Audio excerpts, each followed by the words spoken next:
Good afternoon. Welcome back. It is Monday, June 12th, 2023. We have a couple of birthdays and a few events. So this video is going to go by really quickly, and then we'll have you off and running to complete your Monday evening. So anyway, first event on this day in 1988, Rusty Wallace wins the final ever race, Cup Series race, held at Riverside International Raceway. That speedway was sold to developer, and now it is I believe it's Towngate Plaza shopping center and a housing division. There's really no remnants of the track per se. I like looking at overlay maps where, it shows where the track is and how the grid looks now. So it's kind of sad to think that track was in existence from the 50s till the late 80s and then finally met its demise. But that's Southern California. It ebbs and flows. On this day in 2005, Clint Bowyer got his first career Busch Series win at the Nashville Super Speedway. And it's kind of funny, we were talking the other day that he got his final career Cup Series win about this same time frame. So his NASCAR career is bookended by June wins. So very nice for Bowyer there to get his first win at Nashville.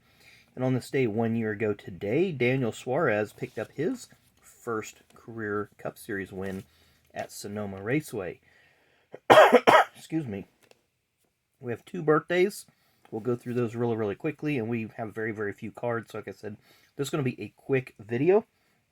Born on this date in 1947, former crew member for Brett Bodine's team, Clyde Booth. And I can't remember if Clyde, if he went to work for Hendrick or not. But I remember him being on the Quaker State team. And is that Brett in the background there? That is Brett. Wow, we do have another driver appearance there. So, surprise driver cameo on the Clyde Booth card. So, a 91 and a 92 tracks card. Then up next we have... Let me get these in the order. We have a birthday girl today, born on this day in 1973, so happy 50th to Miss Jennifer Jo Cobb. Of course, she's had a bit of a controversial career. Got a couple nice cards here. Really like this fanfare. It's the parallel. We have a couple more base sets. You see her Truck Series card, her Truck Series vehicle, Truck Series truck, which is where she spent most of her NASCAR career. Briefly in the Nationwide Series, where she actually got released, in pre-race when she refused to start and park. And the team owner said, nope, we don't have the funding for this race. And she said she would pay for it. And he said, nope, don't have the funding. Basically, and he said, well, then you're not getting in the car. And they put somebody else in to start and park. And I know that there's been different controversies, like last year when she had applied to run for the Cup race at Talladega and got denied. I'm not sure that we ever learned what the official ruling was. NASCAR said that it was a paperwork thing. My thought on that is, I know she's had some issues with some of the teams that she's raced with being underfunded. And I know there's the issue where she came hauling into the crash at the truck race at Talladega that same weekend. I think when NASCAR says, oh, well, the paperwork didn't line up or whatever for the entry blank, well, Josh Berry wasn't entered for the Phoenix Cup race when Chase got hurt. So, I don't like it when NASCAR makes an excuse that's not really legitimate. Just come out and say, hey, we know you've run some races at this track. We just don't think you're ready for it just yet. If that's their take, then say it. Don't make up something else. But anyway, she does still have the record for the best finish for a woman in the Truck Series. I believe it's either her or Decker, but I think it's Jennifer Jo Cobb. And of course, she did field a truck for her dad at the Eldora race for both of them to try to make the field, and I don't think either of them made the field that year.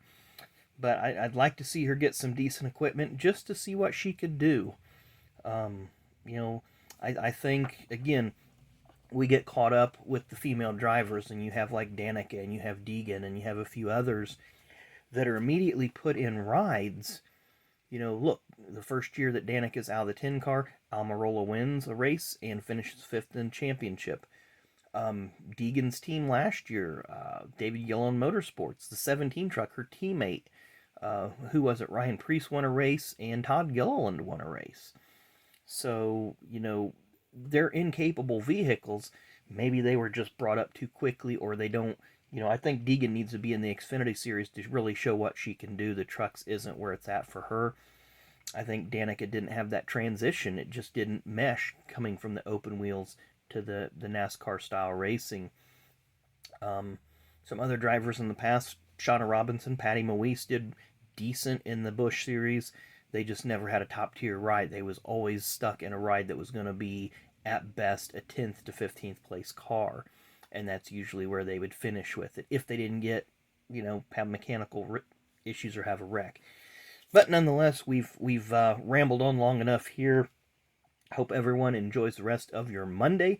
Tomorrow we're going to do part 2 of our flea market find, which is going to encompass this huge stack of cards that I picked up, and got some pretty cool ones.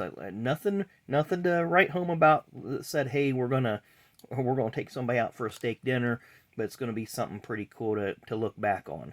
So anyway, thanks again for watching. As always, hit that like button, hit that subscribe button, and come back and see us tomorrow.